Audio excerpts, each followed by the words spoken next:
8 weeks into their campaign to recapture the Falklands, British commanders faced a daunting challenge. Argentine missiles had destroyed the troop-carrying helicopters that were to carry the men from the beachhead at San Carlos to the Argentine positions around Port Stanley. Marines and paras had no option but to walk the 65 miles in sub-zero temperatures, carrying all their equipment. We had about a week in the open without sleeping bags or anything. The SEAL marched with us. One thing I must say, our officers always led by example. And what we did, they did. We moved mostly by night.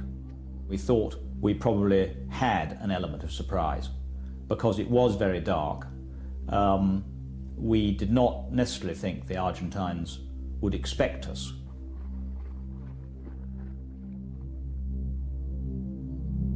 The further that 3 Brigade marched from San Carlos, the more they were cut off from supplies and ammunition.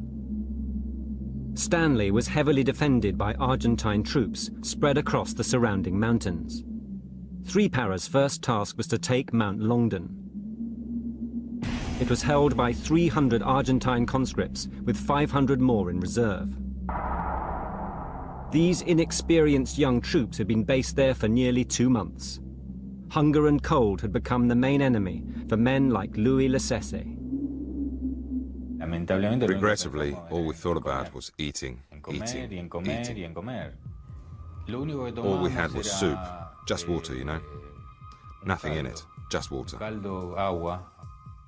A couple of times we were given bubble gum.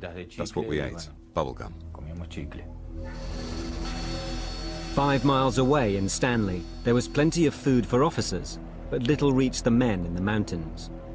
Hungry conscripts caught scavenging food down in the capital were treated brutally. When the soldiers were discovered, they were staked flat on the ground, legs and arms wide apart. They were tied to stakes from tents by their wrists and ankles.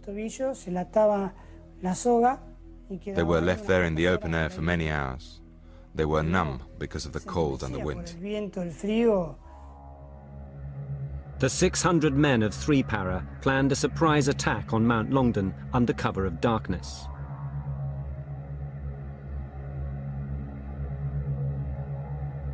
At its base lay an Argentine minefield, clearly marked today. In 1982, it was not.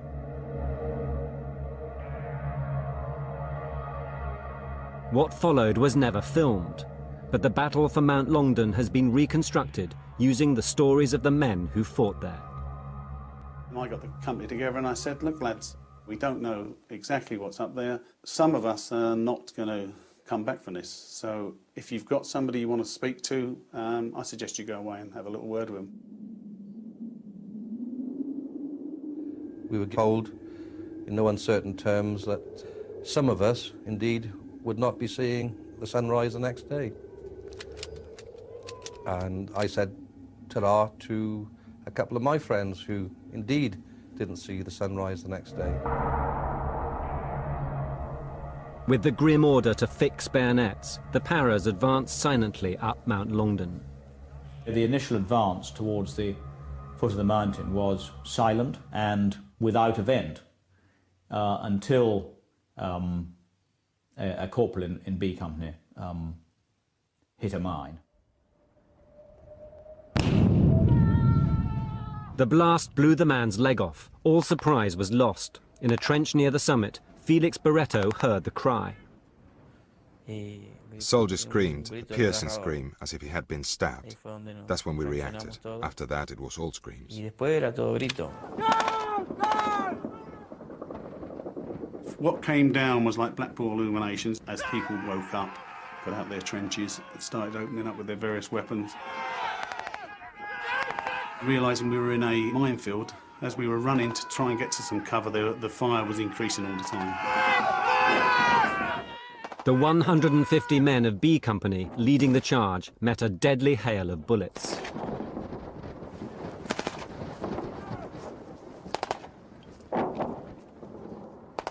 I just kept going, kept walking into this hell in front of me.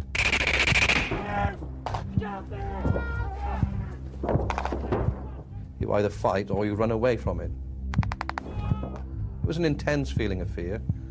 My stomach was really knotted tight. My legs felt heavy and stiff. You suddenly sort of switch into this role of almost like a robotic machine fighting forward. Men going in, eyeball to eyeball, bayonet to bayonet. We realized they had bayonets because we heard them close. Our combat was hand-to-hand, 5 to 6 meters maximum. And their screams resembled the wild cries of a football match. That's how they advanced, screaming.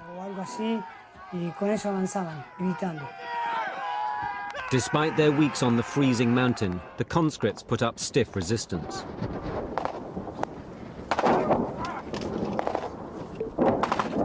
After 3 hours of hand-to-hand fighting, B Company, spearheading the attack, was still pinned down by a heavy caliber machine gun.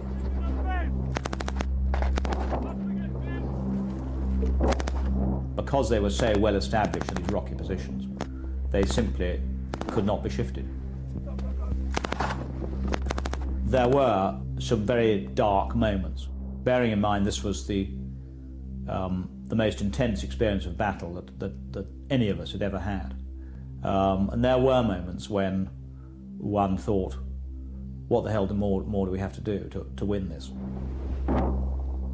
If the machine gun wasn't silenced, the paras could be forced off the mountain. Along with other NCOs, Corporal Ian Bailey grabbed the initiative. You've got to lead from the front, and that's the whole part of leadership. You can't tell somebody to go up and do something if you're not going to do it yourself. Corporal Bailey and Platoon Sergeant Ian Mackay weighed up the options. It was Ian Mackay, he was the platoon sergeant. We got together and had a chat about how we were going to deal with this machine gun. And it was decided that fire support would come from our right, and we would move under that and trying to get in to take out the position.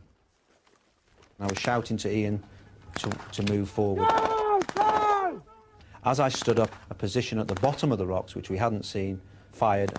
I got hit in the right hip. He went on his own.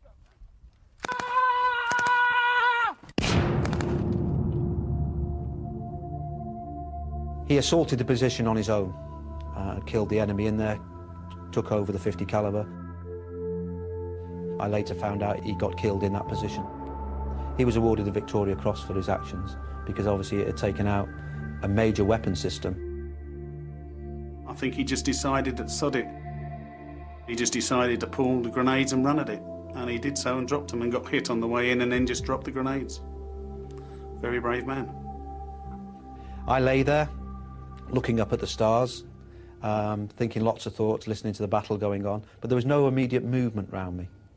I rolled over to try and get into a better position, and at that point I was shot again in the back of the neck, and a tracer round landed on my hand, which was directly in front of my face, and I just watched it burn. But because the enemy was so close, 20 feet away, I wasn't going to give my position away, and I decided then I was going to play dead and just lie there. By dawn, after 12 hours of fighting, B Company had a foothold on the summit of Mount Longdon, and there was help at last for Ian Bailey.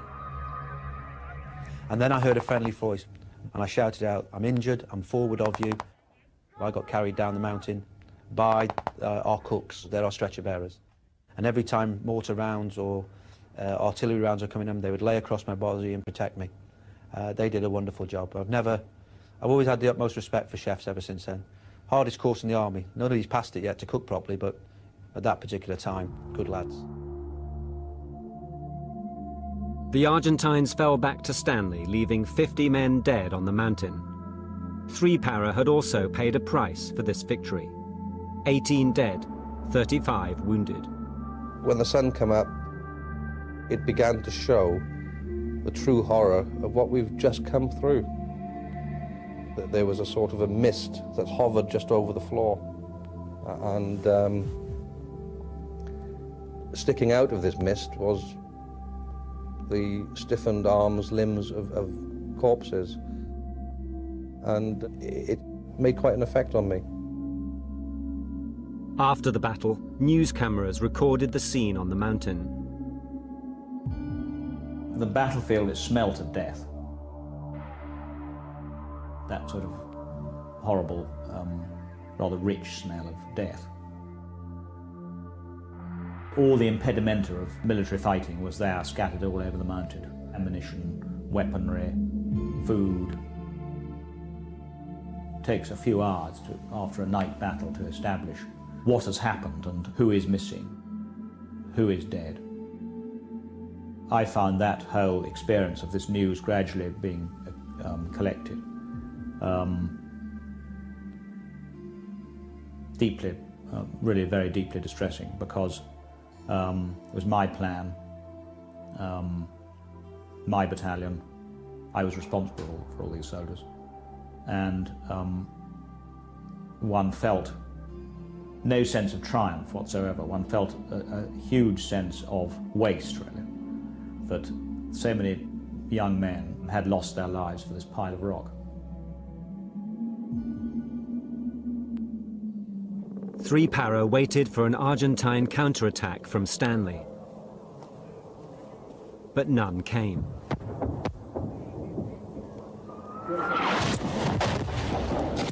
Instead, the enemy shelled the mountain. The Paras were to endure a terrifying bombardment for 48 hours.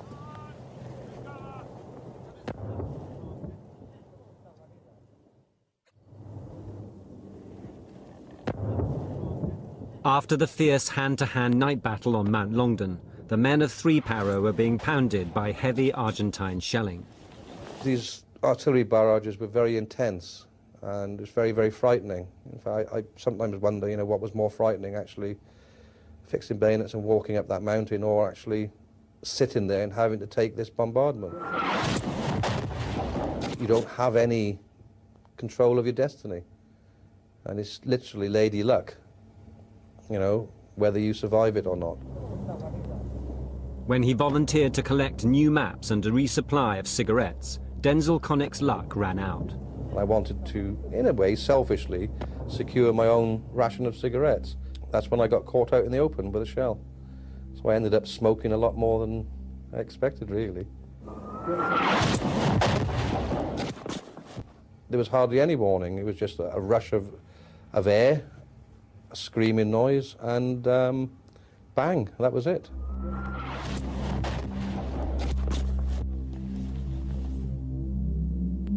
Took off my left leg from the hip. Connick was hit by a 105mm shell. The 2 paratroopers with him were killed. I just remember screaming for Wales at the time. And I was just hanging on for everything I had. Because I just knew I was dying, and I was dying very quickly.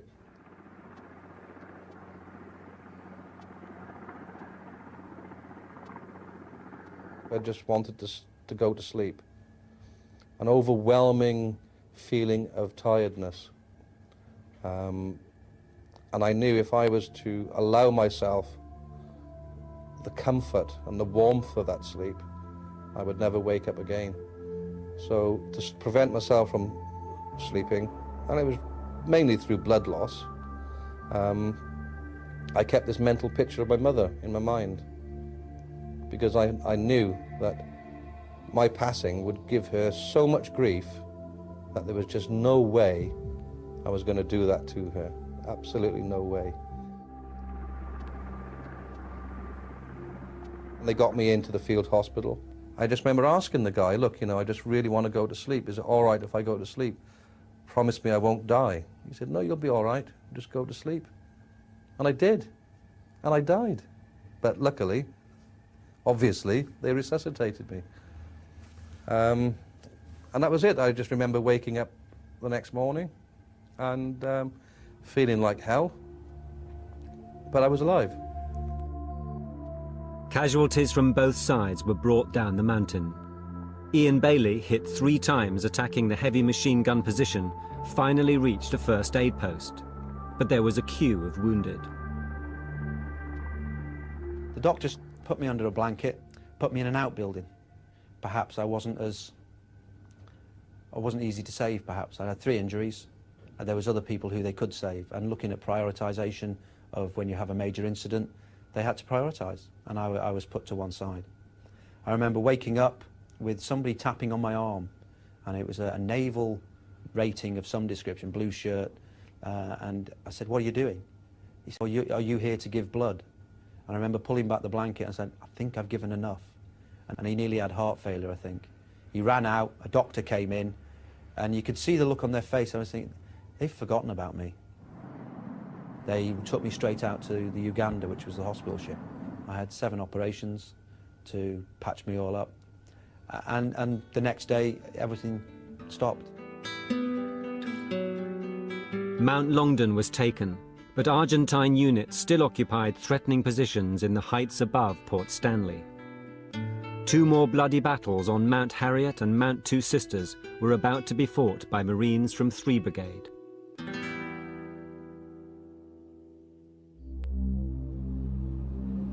Meanwhile, 5 Brigade had arrived from Britain, 2,000 men from the Scots and Welsh Guards and the Gurkhas. They were to take other mountain positions surrounding Port Stanley. The men of 3 Brigade had already slogged to the mountains round Stanley and fought bitter battles there. Now the plan was for 5 Brigade to attack from the south, using Fitzroy as its base. The assault ship Intrepid would first take the Scots Guards there.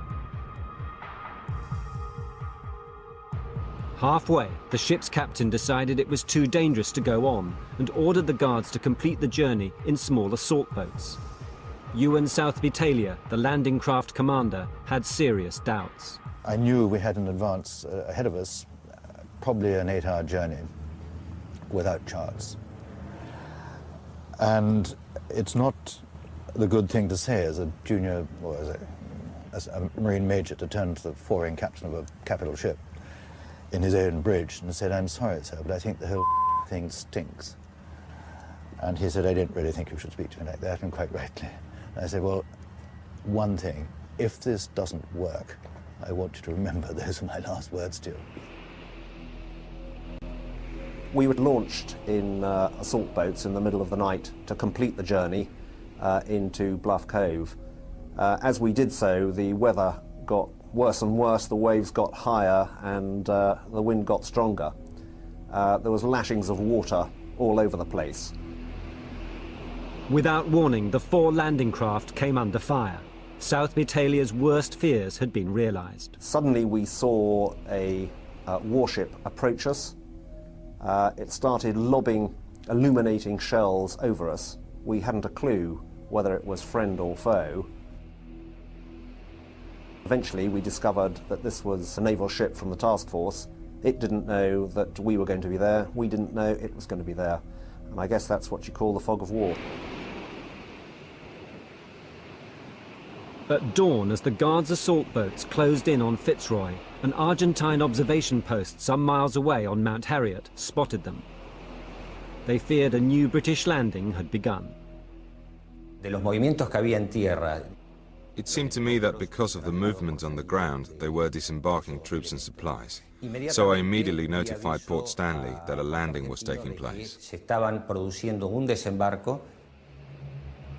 The Scots Guards went ashore after 8 weary hours at sea. British commanders decided it would be safer to send the Welsh Guards waiting at San Carlos in a bigger landing ship, Sir Galahad. But there was no way of communicating this between San Carlos and Fitzroy. No one in Fitzroy knew about this plan. And at dawn, the person who woke me up said, "Ewan, I think you can believe this, but Galahad is now at anchor alongside us." And I rushed up, and there she was, full of half the Welsh Guards. Anchored at Fitzroy Cove with Sir Galahad was her sister ship, Sir Tristram, which had sailed round packed with ammunition. The 2 were prime targets for enemy aircraft. I saw 2 vessels from Pleasant Bay. I requested planes to try and stop the landing. Southby Taylor quickly climbed aboard Sir Galahad and urged senior officers from the Guards to get their men ashore. And I said, well, my advice as the Task Force Landing Craft Squadron Commander, you must get off. And he wasn't interested, and he thought I was a major. And he said, no, I didn't take orders from Army majors. I said, oh, for God's sakes, and my advice to you is you must get off. But it was too late. Skyhawk jets, led by Brigadier Ruben Zini, were closing in. We were flying very low. Second Lieutenant Gomez, the youngest officer in the group, sighted one of the ship's masts, but not the hull, because it was hidden by the hill. The result was an excellent attack, where we caught both English ships by surprise. Both ships were hit. On board Sir Galahad, it was mayhem.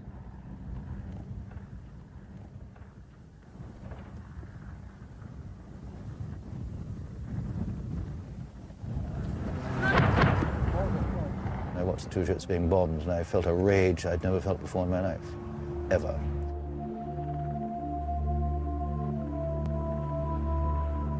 These were our own men, and of course, to my mind, it had been totally avoidable.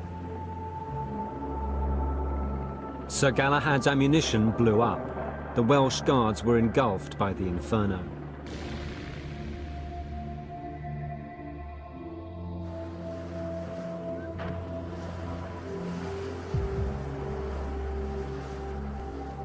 And I ran down to the beach, about half a mile away, to find people already coming ashore, badly wounded. And I then stripped down to shirt sleeves and carried stretchers for an hour or so. We did what we could for them. They came off the ship. We tried to patch up those that we could. That one was hit twice on the back.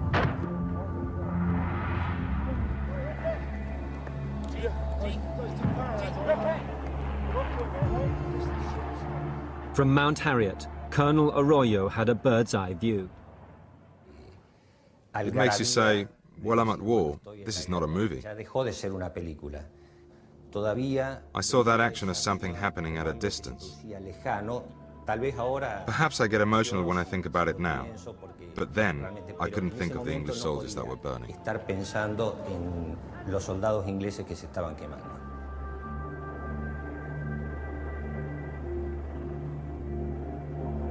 At the Ajax Bay Field Hospital, Chief Surgeon Rick Jolly could barely cope with the wounded. Helicopter after helicopter arrived at Ajax Bay and disgorged these loads of Welsh Guardsmen, the majority of whom had 10% flash burns. In other words, they only had skin hanging off their hands and faces. I gave up counting after 100, and I told the divisional headquarters, we need help. And to my surprise, the divisional headquarters said, why? When I told them how many casualties I had already, and I estimated it at 130, they were stunned. And I had to go to these young Welsh Guardsmen and say to them, I'm sorry, I can't treat you. We've got too many of you.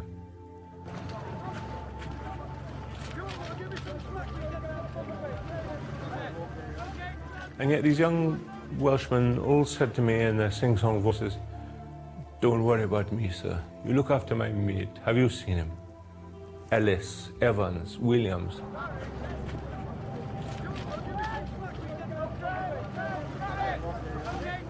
And they marched off into the night without a word of complaint. Even now, it makes me feel so proud.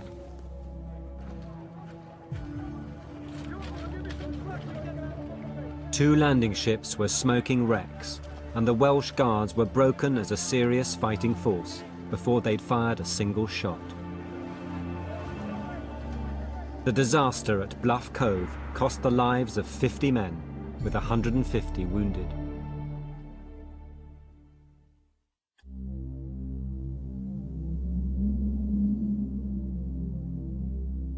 After the bombing of Sir Galahad, the remnants of 5 Brigade continued with their mission to take the mountains above Port Stanley. The formidable Tumbledown mountain was held by Argentina's 5th Marine Battalion, well-trained professional soldiers. The task of taking it fell to the Scots Guards. The day before the assault, its senior officers climbed Goat Ridge, overlooking Tumbledown. Major John Kisley commanded a company of 150 men. We looked through binoculars to see where the best way up it might be. I thought it looked rather forbidding, rather steep, and very craggy. And in the afternoon, I held an orders group, and they were saying to me, "Come on, sir, what's it going to be like?" And I was saying, "It's going to be a tough fight, and we're going to win it." And I suppose those simple sorts of things were maybe the things they wanted to hear. As dusk fell, 600 guardsmen prepared for battle. There is no visual record. The unfolding drama is relived through some of the men who fought there. Unusually, the Scots Guards were ordered to wear berets when they went into action. And we knew that the outline of the Argentines' tin helmets could give them away in the silhouette. We believed, so that we could identify our own men and not see this outline in the darkness, that we should wear berets. Commanding Officer Colonel Mike Scott had also come up with a clever password. An expression well known to every Scotsman, particularly Glaswegians, is "Hey Jimmy!" And so that was our password. And the other beauty of it, of course, was we knew the Argentinians couldn't pronounce a J. So if an Argentinian heard what was going on and thought, I'll copy that password, he would say, "Hey, Himmy." Tumbledown would become a battle that the Scots Guards came close to losing.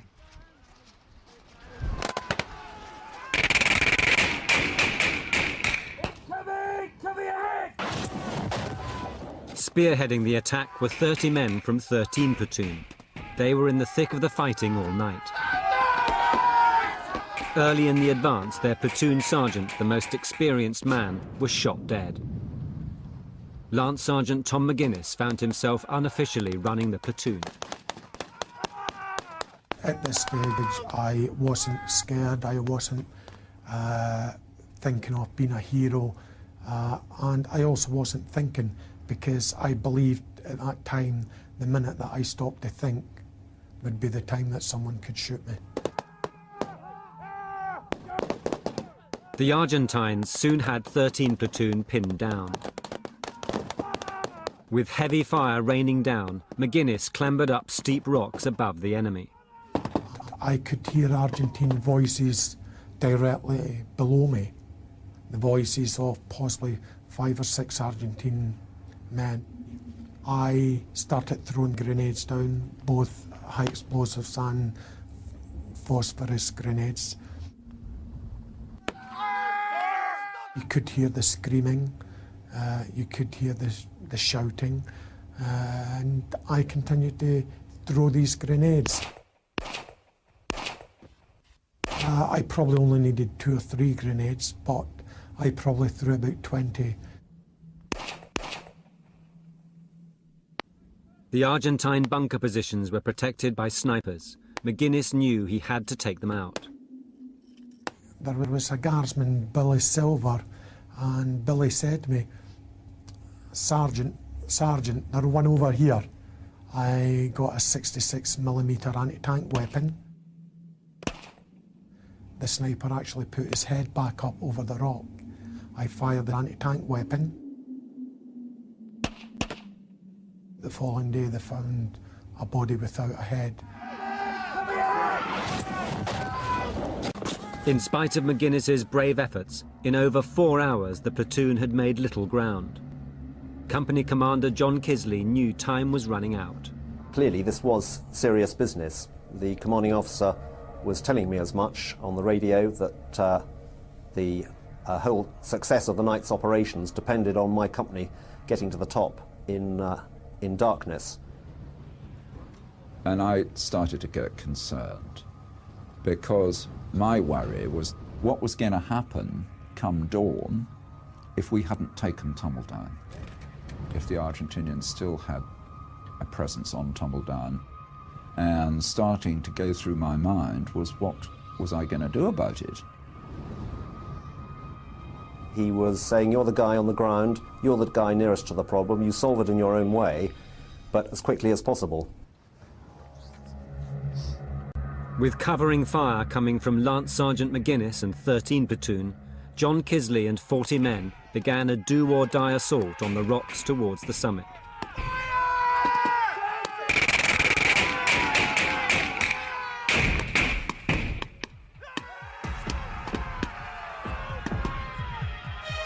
We started charging up the slopes of Mount Tumbledown, moving forward in small groups, firing as we went.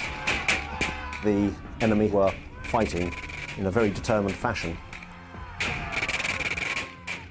And certainly on one occasion I ran out of ammunition and had to use my bayonet. John Kisley himself certainly bayoneted one Argentinian, if not two. Now that's quite sharp for a company commander. Probably at this stage he'd taken probably 50–60% casualties, and probably another 10–20% actually thought they were casualties and just lay there. And by the time we reached the last crest, there were only, I think, 7 of us. We looked down a distance in front of us and we could see the lights of Port Stanley, which was a huge surprise because I had imagined Stanley would be blacked out. And we stood there stock still in amazement, which was a very stupid thing to do because right then a machine gun opened up about 200 yards ahead of us and 3 of the group were hit. By dawn, the 12-hour battle to take Mount Tumbledown was over. 9 guardsmen were dead and 43 wounded.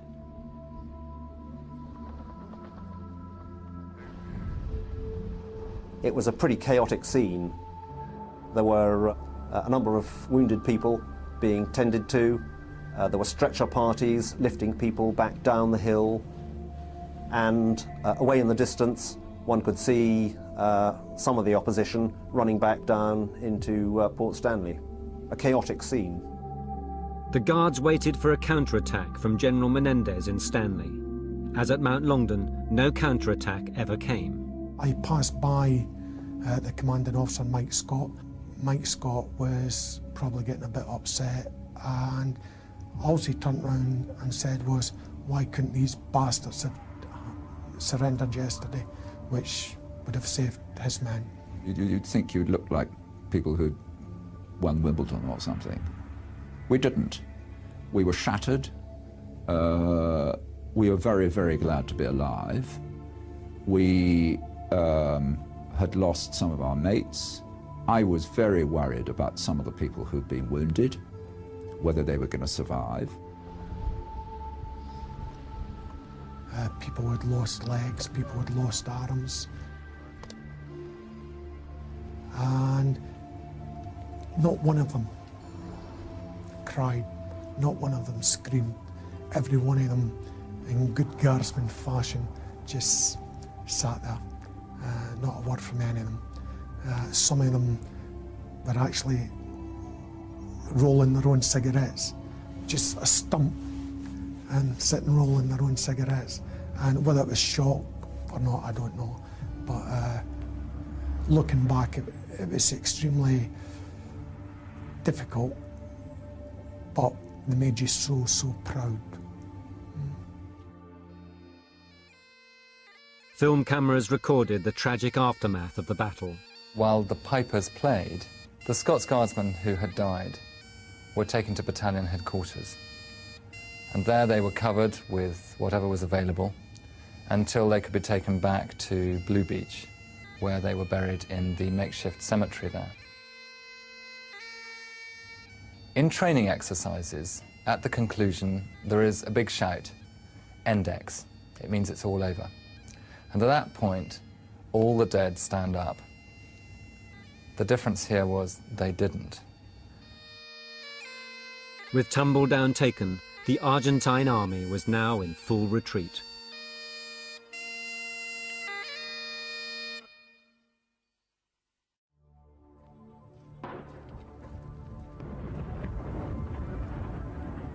With the defeat of the crack 5th Marine Battalion on Mount Tumbledown, Argentine troops were in headlong retreat to Port Stanley.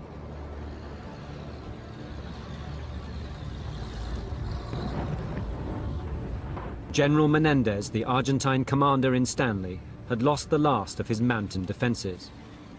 General Galtieri, the head of Argentina's military junta, urged him by phone to counterattack. He told me he was convinced the English were tired, that perhaps I didn't know exactly where my troops were, and they could come out of the holes and counterattack instead of withdrawing.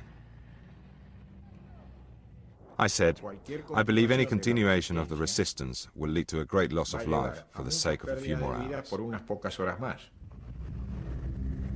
Even though his troops outnumbered the British 2-1, Menendez knew his only hope of victory was fighting street by street.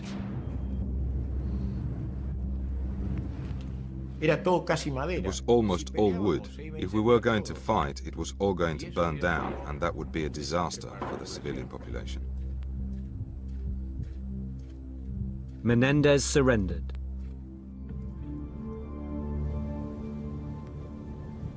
British Gurkhas on Mount William, which overlooked Stanley, were the first to report the Argentine collapse. Gentlemen, I've just heard that the white flag is flying over Stanley. Very marvellous. 8-2, Roger, out. What he has said is there appears to be a ceasefire at the moment, and the Argentinian forces in the Falklands have appeared to have surrendered. Negotiations will start tonight. Led by an SAS colonel, a two-man British negotiating team flew into Stanley.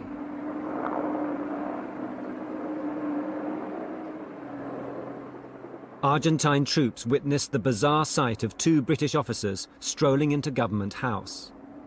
They told Menendez a surrender would stop further bloodshed, and tribute would be paid to the bravery of Argentine soldiers. Talks began. I pointed out that if what they said about the bravery of the Argentines had any worth, they had to include some specific conditions in the surrender document, and that the war flags from every unit had to return to mainland Argentina. The British consulted by radio, and they told me that was okay. The day after the surrender, British troops marched into Stanley. They had trekked 65 miles across the island. Outnumbered, they'd fought fierce battles. And they'd won. The Argentines should have won, yeah. They should have won. They didn't, because they didn't get their act together. Their leadership was poor. Their officers all looked pretty sleek and well-fed. And I think this is symptomatic of a conscript army where you've actually got two classes of people. You've got regulars who are officers and NCOs, and then you've got the rest who are all conscripts, and they're regarded as cannon fodder.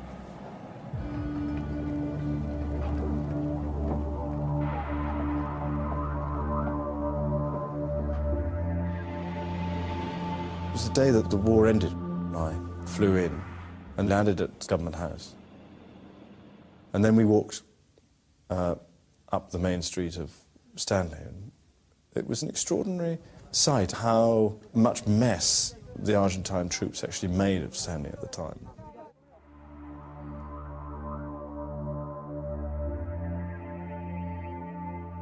And it was a mess. I mean, every now and again you'd come across huge piles of surrendered weapons.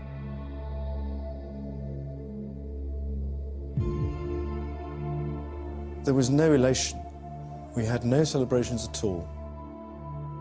There was a sense of relief that it was all over, that we had done the job that we had been sent to do, and we had done it successfully, but with the statement that this sort of thing wouldn't be stood for. So there was no elation. There was tremendous sympathy for the Argentine soldier conscripts. Well, my first night in Stanley was spent in a house which was occupied mainly by B Company of 2 para. In the kitchen, we found a whole lot of Argentine rations and poured the whole lot into a big pot. And we got our spoons out of our pockets and dug into the pot. And we also liberated some plastic bottles of Argentine red wine and had a sip or 2 of that. Those last 24 hours, I didn't sleep. I ate very little. After signing the surrender, I ate even less. General Menendez was taken and held on HMS Fearless, where battlefield surgeon Rick Jolly went in to see him. And I said, "Sir, I want to thank you for surrendering when you did, because you saved a lot of young men's lives, and you saved my doctors an awful lot of work. Thank you, sir." I saluted because I really meant it. And he looked at me, and the 2 staff officers next door to him translated it at high speed. And he looked at me, and his face broke into a smile, and he said, "See, see," and he got out of his chair and shook my hand. Task Force Commander Admiral Woodward was more critical of Menendez. He refused to see him. By going on as long as he did, he caused a lot more people to be killed. I didn't trust myself to be civil to him, and I didn't see any need to be civil to him. He wasn't a friend exactly, or at all.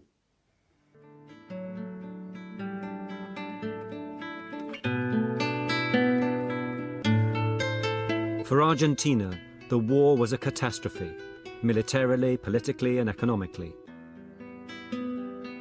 746 men were killed and nearly 1,000 wounded.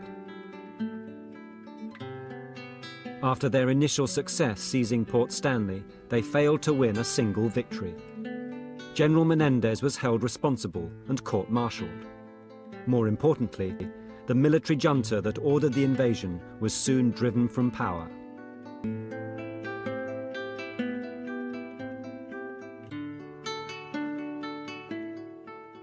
The British had 252 dead, their biggest loss since the Korean War.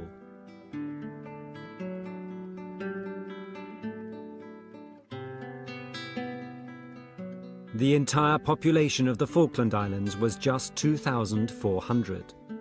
In fighting over its sovereignty, 1,000 British and Argentine servicemen had lost their lives. After the victory, Padre David Cooper held a service at Stanley Cathedral for the men in his parachute regiment.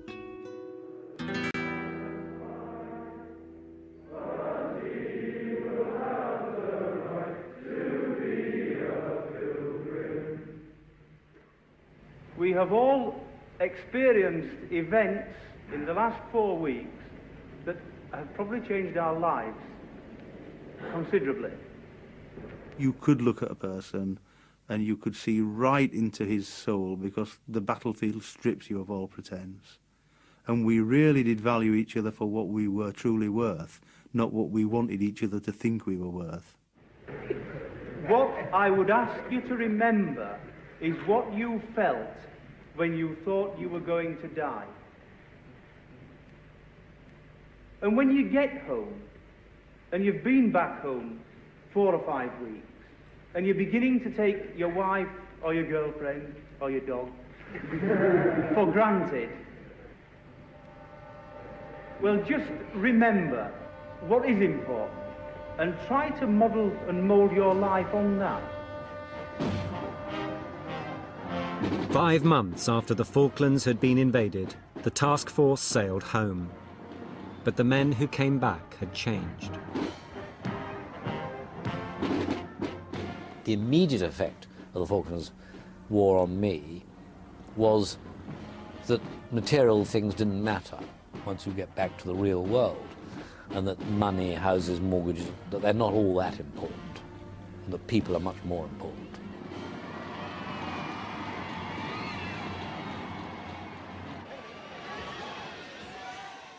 I was a young man when I went down to the Falklands. I was 22. There were a good deal of sharp edges to the boy who went down. The war knocked quite a lot of those sharp edges off.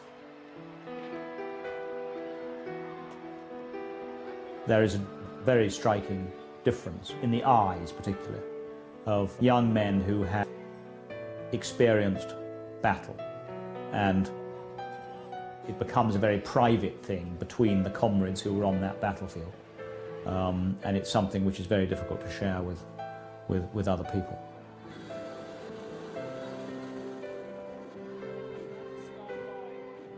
I think a lot of us were grateful that, in the first place, that we'd survived. All right, some of us quite seriously wounded, but we were alive, and I think that counted for an awful lot.